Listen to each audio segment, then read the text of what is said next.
देखो अभी अभी 1,54,000 लोगों का रोजगार कंप्लीट हुआ है। 1,54,000 लोगों का 1.5 लाख लोगों का रोजगार अभी कंप्लीट हुआ है। एम्प्लॉयमेंट ऑर्डर्स मिल गए, लोगों का रजिस्ट्रेशन हो गया, आगे जॉब में अब उनके ट्रेनिंग के लिए लोग जाने लगे। जैसे ही प्रोसेस कंप्लीट हुआ, नेक्स्ट प्रोसेस चालू हुआ। बहुत लंबे समय से सबकी डिमांड थी कि इसको एनुअल बनाया जाए।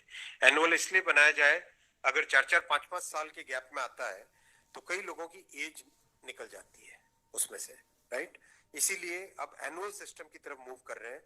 जनवरी में, अप्रैल में, जून में और अक्टूबर में, इन ये चार बड़े चंक है, एएलपी, टेक्निकल, नॉन टेक्निकल और ग्रुप लेवल 1, ये जो 4 बड़ी कैटेगरीज है, इन 4 बड़ी कैटेगरीज का साल में 4 हिस्से किए गए कि जनवरी में स्टार्ट करें एक जो एएलपी का, दूसरा टेक्निकल स्टार्ट करें अप्रैल में, नॉन टेक्निकल स्टार्ट करें जून में और अक्टूबर में स्टार्ट करें लेवल 1, और ये साइकिल चलती रहे।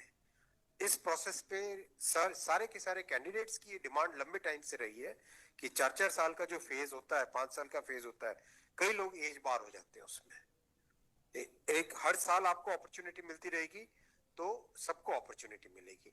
इस थिंकिंग के साथ आगे बढ़े, और इसी थिंकिंग और इसमें भी जितनी रिक्वायरमेंट थी उससे ज्यादा अभी नोटिफाई किया है। 1 साल के हिसाब से जो रिक्वायरमेंट है, 1 साल के हिसाब से, अगर जैसे लोको पायलट का मैटर है, कितने लोग रिटायर होते हैं उससे ज्यादा लिए हैं, राइट। टेक्नीशियन का है तो टेक्नीशियन का जो अप्रैल के आसपास, अप्रैल से पहले निकल आएगा, क्योंकि हम लोग वो मॉडल कोड ऑफ कंडक्ट को भी अवॉइड करना चाहते थे, वरना नॉर्मल प्रोसेस में अप्रैल में निकलता है टेक्नीशियन का, पर मॉडल कोड ऑफ कोड को अवॉइड करने के लिए पहले निकाला है।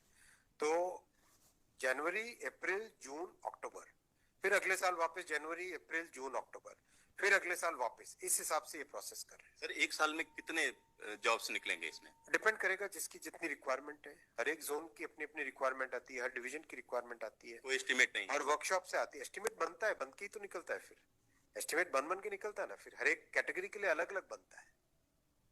अभी 1.5 लाख लोगों को जॉब दिया।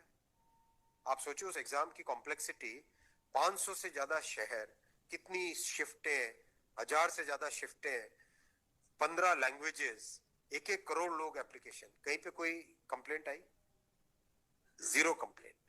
कहीं पे कोई paper leak? 0 paper leak. Complete हुआ ना एकदम ट्रांसपेरेंटली। पार्लियामेंट में हमारी ऑपोजिशन के लोग, कांग्रेस के एक एमपी बोले कि आश्चर्यचकित है कि इतना बड़ा एग्जाम कैसे बिना कोई पेपर लीक के हो गया।